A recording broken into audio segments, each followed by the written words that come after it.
What is up, YouTube? My name is Sam, and this is a Yu-Gi-Oh! True Draco deck profile for June 2019. Now, this is more of a special edition with Synchros and Handtraps. So without further ado, let's get into the chaos. So, first off, you run the standard True Draco monster team. 1 Dynamite Knight, triple Ignis Heat, and triple Majesty Maiden. Now, one on its own in a deck is pretty good, but all three of them in a deck, almost unstoppable.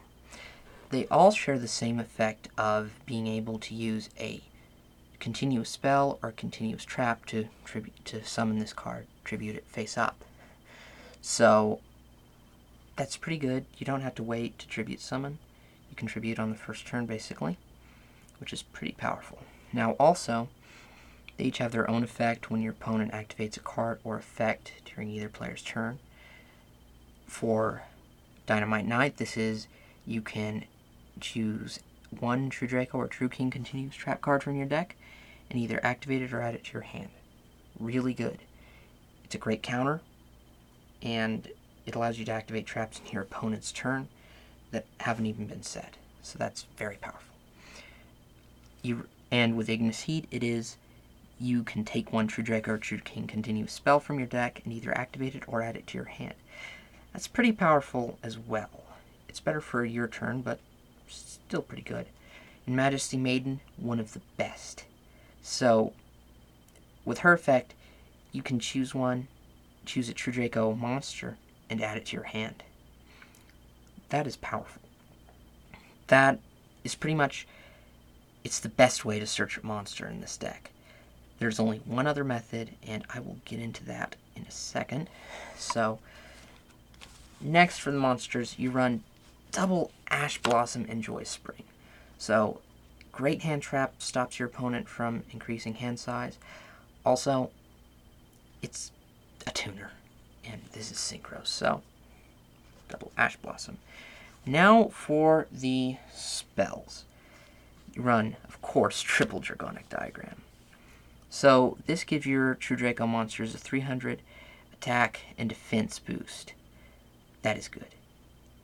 I mean, they're already pretty strong at 2300, 2400, and 2500, but this makes them almost unstoppable. So, also, the first time each tribute summoned True Draco monster would be destroyed by battle each turn, it is not. So, basically, you can just wear down your opponent in your turn and not feel the pain. So, once per turn, you can destroy one other card you control or in your hand, and if you do, add a True Draco or True King monster from your deck to your hand. Now that just makes it great. You can destroy just any card, something that you don't need that turn or that game, and add one to your hand and play it that turn, probably making it harder for your opponent to get in a move. So, triple Draconic Diagram. You also run double Terraforming to search the Draconic Diagram. And you run triple Disciples of the True Draco Phoenix. Great continuous, and it's True Draco, so it can be searched by Diagram and Ignis Heat. It also has the effect of being able to shuffle 3 True Draco or True King monsters, spells, or traps from your graveyard into your deck, and you're allowed to draw one card. That is good. That way your deck doesn't run out quite as fast as it normally would, the way I play at least. Also, if it's destroyed when it's in the spell or trap card zone, you destroy one spell or trap card your opponent controls. So, they get punished. They get punished. You run triple True Draco Heritage. It's pretty powerful. You can draw cards equal to the number of True Draco and True King card types, monster, spell, and trap sent from the field to the graveyard this turn. So that's pretty good. It also, like Disciples of the True Draco Phoenix, gives you an extra tribute summon during your turn, which is great. I mean, that way you can get out multiple, go in for some Xyzs or some extra Synchros, or just punch your opponent literally in the face, practically. So, I mean, it also has the effect of, if it is sent from the spell or trap card zone to the graveyard, you destroy a spell or trap, so that's same and pretty good. So you run double Card of Demise. It's good, but considering you use more special summons, you don't want to use quite as many of these to make it harder to play, so 2 is a good number. Called by the Grave. Pretty powerful, staple for most decks. It works well in True Dracos, so 2 off. Pot of Duality, sort of self-explanatory. The same goes for Card of Demise, so you gotta love that artwork. So. The Monarch Stormforth. You can tribute summon a monster your opponent controls, which is pretty good. Alright, now on to the traps. 1 True King's Return. You basically use this for... It's like a Monster Reborn, except it stays on the field. And you can use it again and again. But also, when it's destroyed, you can target a spell or a monster your opponent controls and destroy it too. But one of its main effects is you can, in your opponent's turn, tribute summon a true Draco monster. So that's powerful. Alright. Unfortunately, it's limited, so you can only run 1. Next, triple True Draco Apocalypse.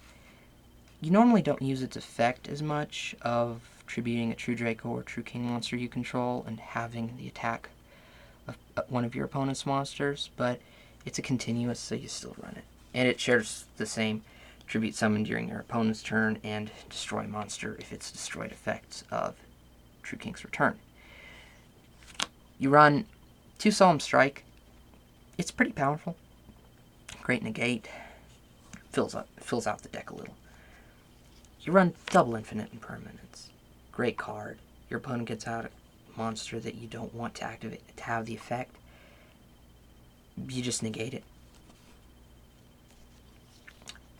Anti-Spell Fragrance. Really because, I mean, you don't feel the pain as much because you can tribute it, so, yeah. Then the 1 Storming Mirror Force, just in case of a messy attack from your opponent. Alright, that is it for the main deck. Now for the side deck.